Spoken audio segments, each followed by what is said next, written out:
The Seattle Kraken lose 4-2 to the Anaheim Ducks, but we don't have time to dwell on it because they have another big game coming up tonight against the Kings, and we're going to talk about it all on Locked On Kraken.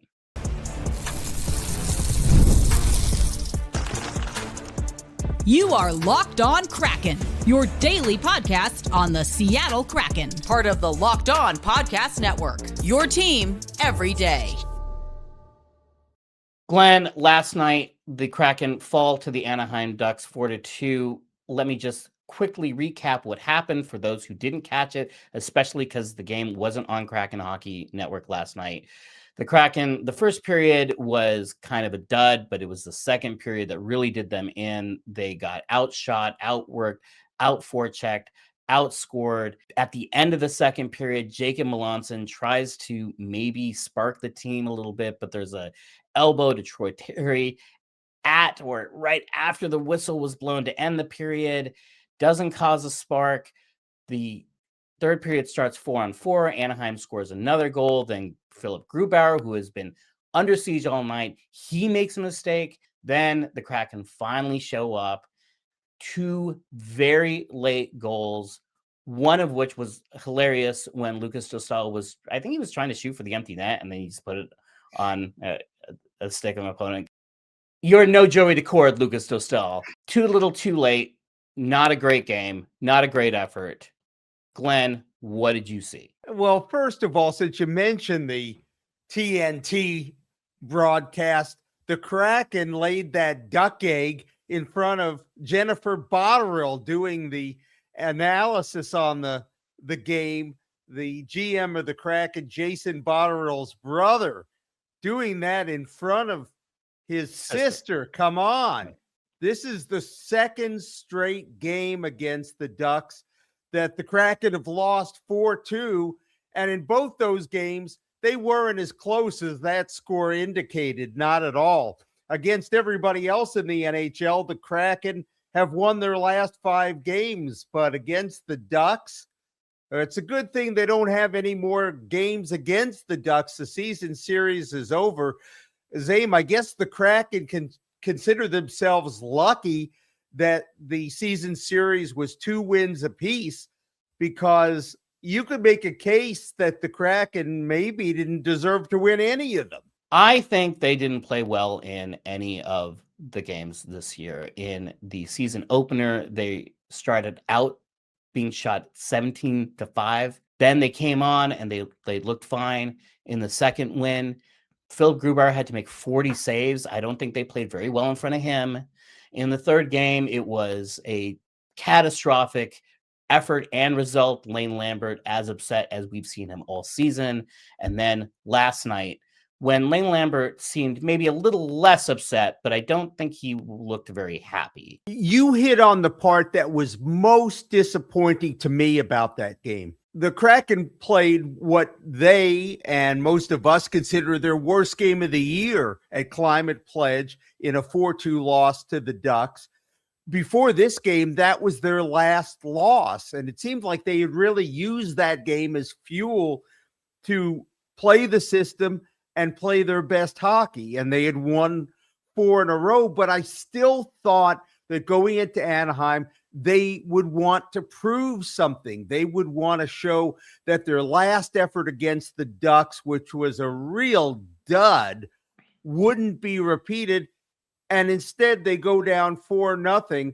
And as you mentioned, Lane Lambert didn't have much good to say afterward.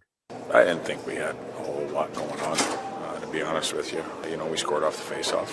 And then, you know, we pulled our goalie and scored, and pulled him again and almost scored to make it 4-3. So, you know, we're looking to maybe pull a rabbit out of a hat. But, you know, I always talk about leaving a game up to chance. I didn't think we were good enough, so the game was left up to chance, and when you do that, you end up on the wrong side more often than not. We did a decent job of battling, but you know, at the end of the day, you know, I didn't think we managed the puck very well. I didn't think we won enough battles, and certainly not enough battles in our zone to get the puck out. I thought this is 2 games in a row now we played Anaheim where, you know, they've looked like the better team for better parts of the game. So, you know, we're going to have to figure that out. You know, we did have some moments where we were pressing. We had opportunities in the second period on 2-on-1s, and we didn't execute them at all. He even mentioned the failures against the Ducks. I guess there's just some teams that you just don't match up well against, and maybe for the Seattle Kraken, the Ducks are that team. He was even asked about this specific thing before the game, Glenn. Jeff Baker, I think, was the one who asked about it. And if you recall, in that disastrous Ducks game, the Kraken played very, very poorly the first two periods, but they were pretty good in the third. And he mentioned that. And he mentioned the importance of coming into last night's game, starting out on time, not falling behind early, not playing poorly early and chasing the game. And instead, they fall down 4-0, and you throw in a couple of goals at the end to make it look a little bit more respectable. But really a disappointing effort by the Kraken in a very important game that they really needed. Brandon Montour, the defenseman, summed up the Kraken effort in one word: sleepy. And it's a little hard to understand. You only have two games, the Anaheim game and tonight's against the Kings, and then most of the players get 2 weeks without games. So I don't think there's an excuse to come out sleepy. No, you're not going to win all your games, but to come out sleepy. And for the Kraken who aren't going to the Olympics, here's two things to work on. One is face-offs.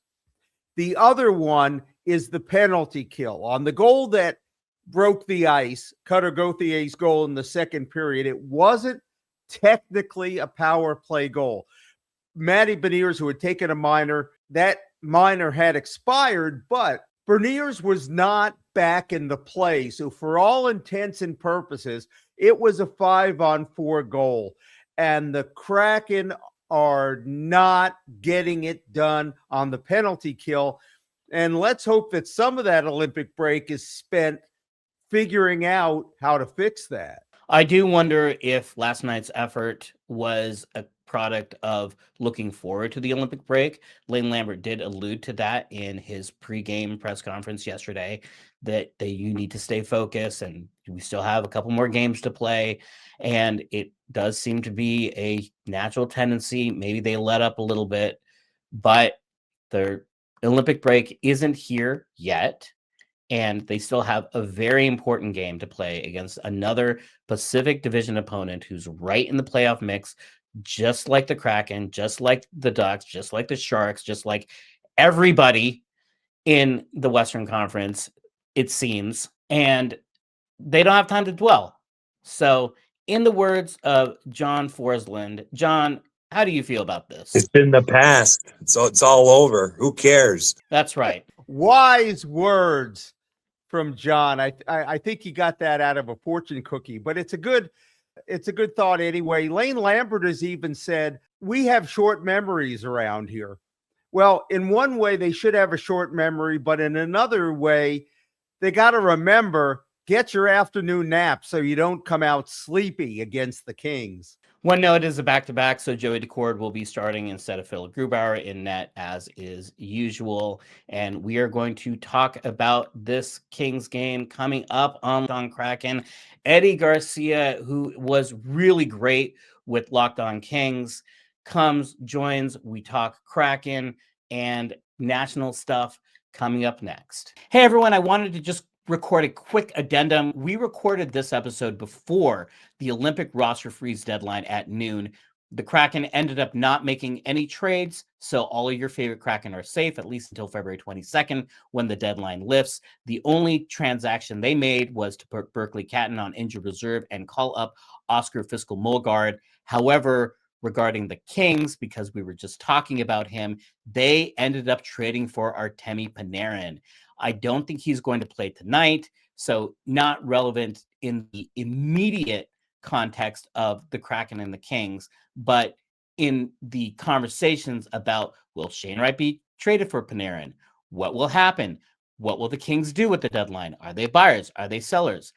This is a pretty significant move and a sizable shift in the Pacific Division. We'll talk about it on future episodes, but this was pretty big news that broke immediately after we finished recording, obviously, and I wanted to include that piece of relevant information, especially because it is the superstar trade of the Olympic deadline. New year, new systems. This is the time when a lot of us look at the messier parts of how we run our business and think there has got to be a better way. And there is. Streamlining your communications is one of the quickest upgrades you can make, and that's why today's episode is brought to you by Quo, spelled Quo, the smarter way to run your business communications. Because when your team is reachable, organized, and communicating in one place, you're not just working cleaner, you're creating more opportunities to connect with customers. Your whole team can call and text from one shared business number, so nothing gets missed. It's no surprise that Quo is the #1 rated business phone system on G2, trusted by more than 90,000 businesses, from solo operators to growing teams. Make this the year where no opportunity and no customer slips away. Try Quo for free. Plus, get $20 off your first 6 months when you go to quo.com/lockedonnhl. That's quo.com/lockedonnhl. Quo. No missed calls, no missed customers. Thank you for making Locked On Kraken part of your daily listening routine. And thank you for making Locked On the #1 sports podcast network. And if you haven't already, please go check out our new Everydayer Club. This gives you access to an ad-free audio feed for Locked On Kraken wherever you get your podcasts. And you also get an invite to the members-only Locked On Everydayer Club Discord server, which includes a group chat just for listeners of this show. Go to lockedonpodcast.com/everydayer or tap the link in the show notes to learn more. First question, Eddie. Did you find hockey or did hockey find you? Hockey found me. And I am living proof that hockey is for everyone, I guess you could say, because I did not grow up with the sport at all. I was born in Hawaii, raised in California. I was raised in a little town in Central California, actually, that didn't have an ice rink. And so there was no possibility of even skating or anything. So I was in college and my roommate happened to be a big Kings fan. And I thought of myself as this kind of sports expert. I knew everything about everything, but I didn't know about hockey. So I was intrigued. And my lack of knowledge of it actually drove me to want to learn more. He was also playing roller hockey out on tennis courts with his friends. I thought it looked fun. So I bought some rollerblades and went out there with him. And then, 25 years later, I play in a beer league, hockey league. I've been playing for 20 years and obviously been covering the sport for a long time and just have fallen in love with it over and over. And it's become my favorite sport. So didn't start with it, but quickly found out how amazing it was and then never looked back. With the Kings and Kraken about to get together again, it puts me in mind of one player for each team. Shane Wright, who was picked 4th overall in 2022, there have been trade rumors circulating because even though he's barely able to go into a bar and legally buy a beer, people are saying, oh, what's wrong with Shane Wright? He hasn't lived up to expectations. I guess because his name isn't Connor and he's not a generational talent. But it put me in mind of a Kings player in a similar situation, Quentin Byfield, who it seemed like there was a lot of grumbling about him too. And no, we got to trade him. We got to get something for him. Maybe we can get a bag of pucks. And then it seemed like the light turned on and now he's a consistent 20-goal scorer. So for the Kraken fans, what's the cautionary tale about not giving up on a young player like Byfield? Well, I think, and I try to remind Kings fans as well, not all drafts are created equal. Not every top 5 pick is Macklin Celebrini or Leo Carlson, which obviously seeing those guys at such a young age playing so well in the division increases the questions of why don't we have that? And I get that. And I do think Quentin Byfield has been a disappointment this year. They were really relying on him to take another step like he did last year, especially the end of last season. And unfortunately, he hasn't done that. Now he has scored 2 goals in 2 games, both very important goals, a game-winning goal in overtime, a game-tying goal. So he shows flashes, and sometimes those flashes are pretty spectacular. But if you're going to be considered a really, really good player, the consistency has to be there. But it does take time, and I think an example with our Kings is Adrian Kempe, who is our best player, has been signed long-term now this year. He took a lot longer than people would have liked, and he wasn't a top 3 pick, so there's that. But it took him a little while, and now he's turned into our best player.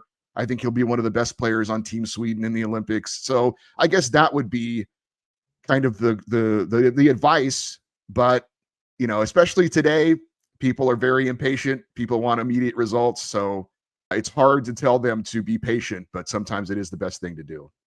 And one follow-up to that, which is people forget the NHL draft is not the NBA or the NFL draft, where you're getting often a finished or nearly finished or a ready to go prospect. Most times you're drafting 18-year-old kids who still need quite a bit more bacon in the oven before they're ready to go. And they're not all going to be able to jump in against the men who play NHL hockey. Yeah, However, and that was go ahead. Real quick, I want to throw in an important aside is that Yep. in the NHL draft, you can still draft a finish prospect, which is less true in the NFL than the NBA. So you can do it. That extra consonant matters. You can, you could. I don't know how many Finnish basketball or anyway. This is my contribution to this conversation. Please continue. Well, I can see where the dynamic is with the duo here. I appreciate that, but I think for the Kings, especially when you look at that draft, and I'm sure you have an example with Shane Wright. The decision for the Kings was, do we take Byfield or Tim Stützle?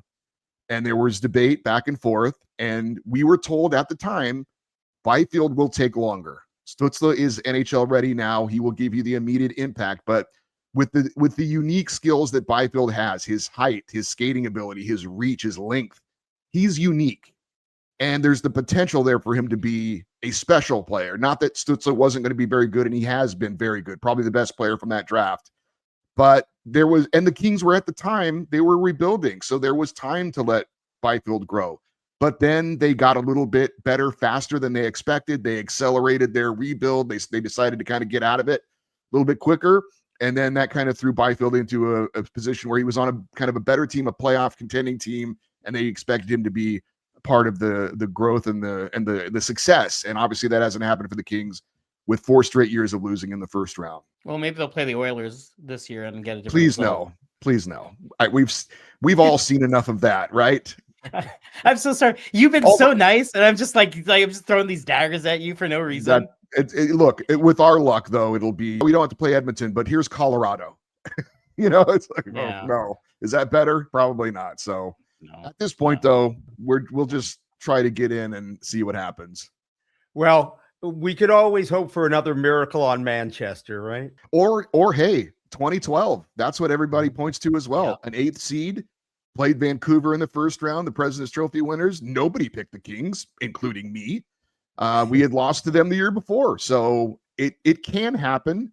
I do think though, it is that balance of, if you get in, you have a shot and you want to take your shot, but then you also want to be realistic. And this is a team that's been on that playoff bubble pretty much all year long. Do you really want to make moves and go in on a team that just doesn't look like they've got anything that's going to have a sustained deep run in the playoffs? That's where the Kings kind of find themselves right now. Since the teams are virtually tied in the standings, where is the edge? What's going to determine the winner between the Kings and the Kraken? I mean, I guess a very boring answer would be just consistency. When I look at the Kraken from afar, I see a team that at times looks amazing and at times looks very mediocre. They seem to have some big peaks and valleys. They'll have a losing skid, they'll have a winning skid, back and forth. So what team can show up, at the right time to get into the playoffs or maybe even win a playoff series? I think the Kings are the same way. They have played 33 one-goal games this year. They're literally in every game. And so that's good.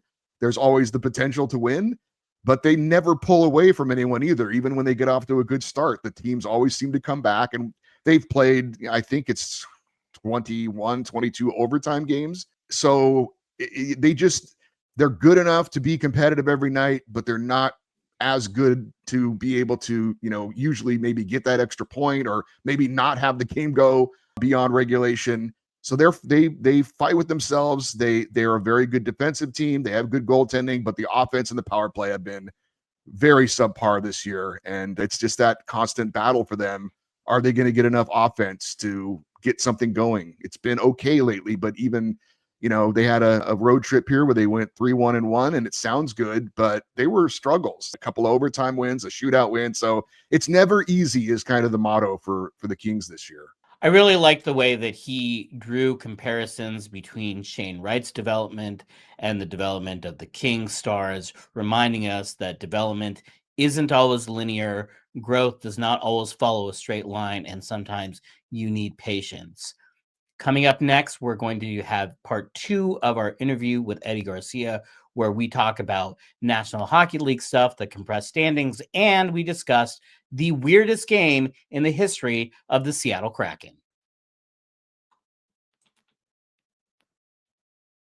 It's the last call for football on FanDuel. One final Sunday, one last kickoff, the final chance to get in on the action before the NFL season officially comes to a close, because it's Super Bowl 60 featuring the Seattle Seahawks and also a team that's not the Seattle Seahawks.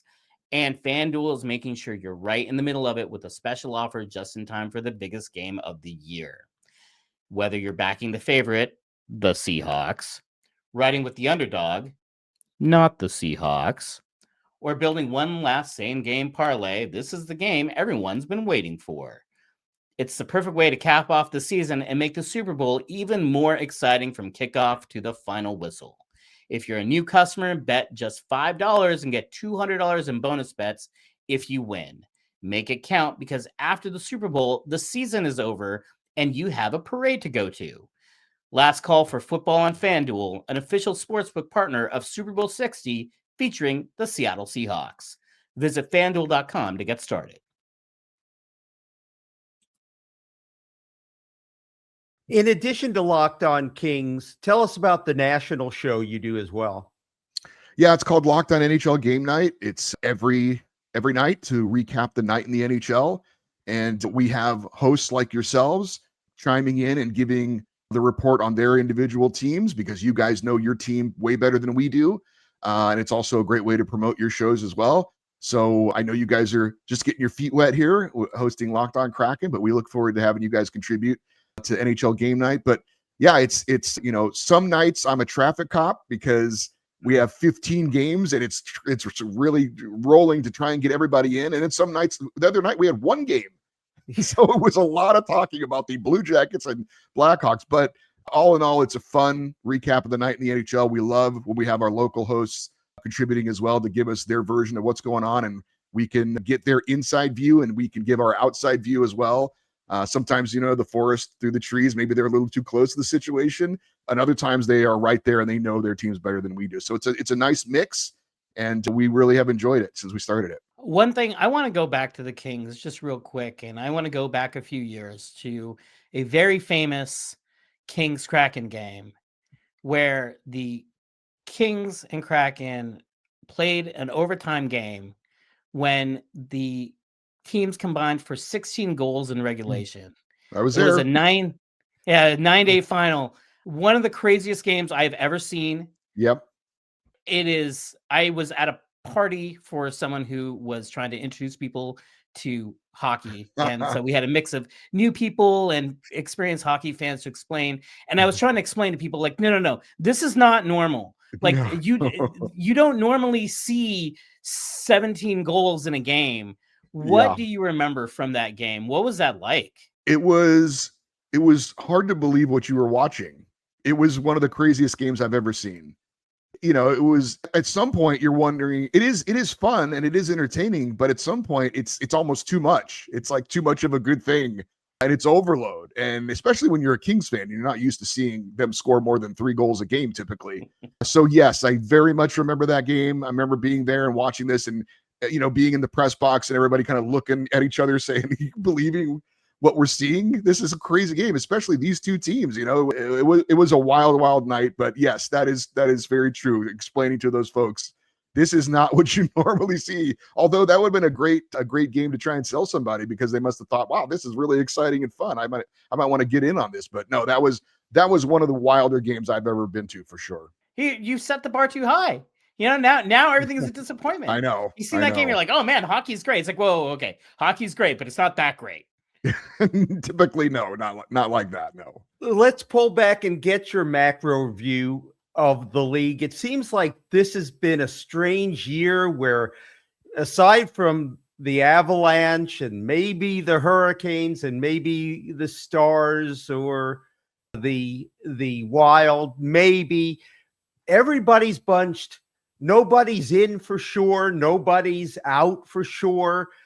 I don't know what the trade deadline is going to look like, because nobody is completely out of it outside of maybe the Rangers and the Maple Leafs. But how do you size up this season, and why do you think it's been so bunched up? It's been, well, I think certainly teams have exceeded a lot of expectations. If we look at our own Pacific Division, I know the Ducks are up and coming. I didn't think it would be this year, though.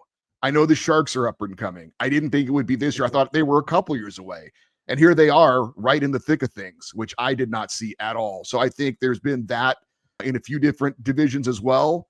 You see like Utah, Pittsburgh. I would have bet money that Pittsburgh was going to be terrible this year and starting a rebuild. And here they are.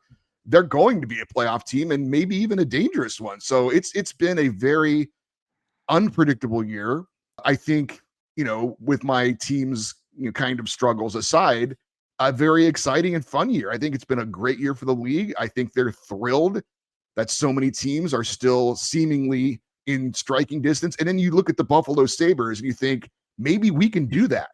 Like, how did they do that? They didn't really make a big major trade. I know they had the GM change, but there were, on ice and on the bench, it was the same team, and suddenly they flip a switch and they're right in the thick of things. Maybe we can. It wasn't even the start of the year. I mean, there were a couple months in and left for dead. I know. It makes no sense, but it's great for them. It keeps hope alive for a lot of different teams. So I think it's it's just been a fun year. It's been fun to see so many teams involved, but I do think, to your point, the trade deadline could be a major dud this year, because so many teams, there's just not enough sellers. And I just don't know, I assume those sellers will try and take advantage of the situation, drive the prices up and get what you can. And that's going to maybe dissuade other teams from making any big trades. So I'm curious to see how it goes. I'm curious to see if our teams do anything or not. I know there are rumors out there about a certain player from New York who may or may not be looking to come this way. So it's been fun and very, very unpredictable. The guy,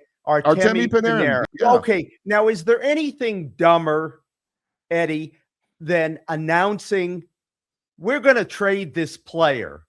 Is there anything dumber than doing that to lower somebody's trade value, to announce we want to get rid of this guy? Well, it also hurts them, obviously, that he holds all the cards. I mean, he will go where he wants to go, and that's it. He's got the no trade, the no move, so it's completely in his hands. So should teams want him? Do teams want him? No, should they? Oh, well, it depends on what they're going to sign him for. I mean, he's, mid-30s. So if you could get him for a 3 or 4 year deal, I think, yeah, if it's reasonable, I think he still can play. I think he can still contribute for sure. But what is he looking for? This is his last big payday, right? So he's going to try and get the biggest deal that he has. Do they go Florida and give him a Brad Marchand type of a deal? That's, absurd, that he probably won't finish, although who knows, because he's still playing at a high level. But I mean, yeah, look, the Kings are definitely needing offense. They are interested, I'm sure. But what's the price and what's the contract he wants? If they can get him for something shorter term, yes. But I can't see him wanting that. This is his opportunity to cash in. He's holding all the cards, and if they don't meet his demands, well, he'll just be a free agent after this year and see what he can do. So he's the one big piece, it seems like right now, but he's holding all the cards. Last question for me, and then we'll see what else Zame has up his sleeve. You're in a saturated sports market in Southern California. 2 teams in the NFL and the NBA and the NHL and Major League Baseball and MLS. And there's 2 pro women's teams as well, not even mentioning USC and UCLA and all the other assorted colleges. Where do the Kings and where does hockey itself fit into the landscape in Southern California? Well, it's definitely a competitive market. There's no doubt about that. I think it is a very unique situation with the 2 NFL teams because one of them left for another state for quite a while, and now they've come back and they have been embraced, I would say, lukewarmly, even though they've won a Super Bowl. And then you've got a team that relocated from San Diego, and their fans are some of them are slowly getting back in after some hurt feelings there. And there's a big dynamic between San Diego and LA. If you're a baseball fan, and the Padres and the Dodgers hate each other's guts. So there's that. But I think that the Kings have a very, very core loyal following. Hockey fans are a very unique breed. And there's that, what the Kings are obviously fighting for is getting those casual fans to buy in, which they only usually do if there's something really special going on. Like, I don't know, number 99 being traded to Los Angeles, and suddenly it's a hockey town because it's a cool thing to do. And the Stars are going out to the Forum and all that kind of stuff. So it's a battle, especially, I think there's a lot of fans who are Dodgers and Lakers fans, and they're like, hey, we get Shohei Ohtani. Hey, we get Luka Doncic. Why don't the Kings get somebody like that? And of course they did back in the day with Gretzky, but they wanted it. They want it now. And there just isn't that capability right now for the LA Kings. So they've been battling with what they have. It is interesting because they don't play a very fun style of hockey. And you think LA, Showtime, entertainment, all that, they really don't play that kind of hockey. You do have Will Ferrell as a referee. We do. And Will is a legit hardcore fan. He goes to a ton of games. And he gets the attention when he dresses up like Elf or something like that. But no, he's legit. He's not just, we get a lot of stars coming out to a game just to come out and be seen. I shouldn't say a lot, but occasionally. But he's there at least half the season. He's showing up in his, season seats with his family. And so he is a legit fan, which is really, really fun to see. Anything else, Sam? I got nothing else. All right. We're done. We emptied the tank. All right. Eddie, it was really a pleasure having you on. We have spent a lot of years listening to you, and now we get to see you. So that Sorry was about fun. that. Base made for radio. It was at least as hard on you as it was on us. So we're not complaining. Thank you for sharing time with us. We very much appreciate it. Great to meet you guys, and looking forward to talking to you again soon. That does it for today's episode. Thank you for tuning in to Locked On Kraken. Tomorrow, we will be back right here talking Olympic breaks. If anyone was traded, make sure you subscribe and follow Locked On Kraken so you get all the latest episodes. You can find us on all social media platforms at Davy Jones LR or at DavyJonesLockerRoom.com, where we do print coverage of the Seattle Kraken. If you never miss an episode, the Everydayer Club is built for you. Get Locked On Kraken ad-free, plus a members-only Discord access and more. For those of you on the video, we send you to the first ever 24/7 National Locked On Podcast Network YouTube channel. On audio, make sure you make this part of your 2 daily podcast listens. For Davy Jones Locker Room and Locked On Kraken, I'm Zane Begg. And I'm Glenn Dreyfus. And we'll see you tomorrow.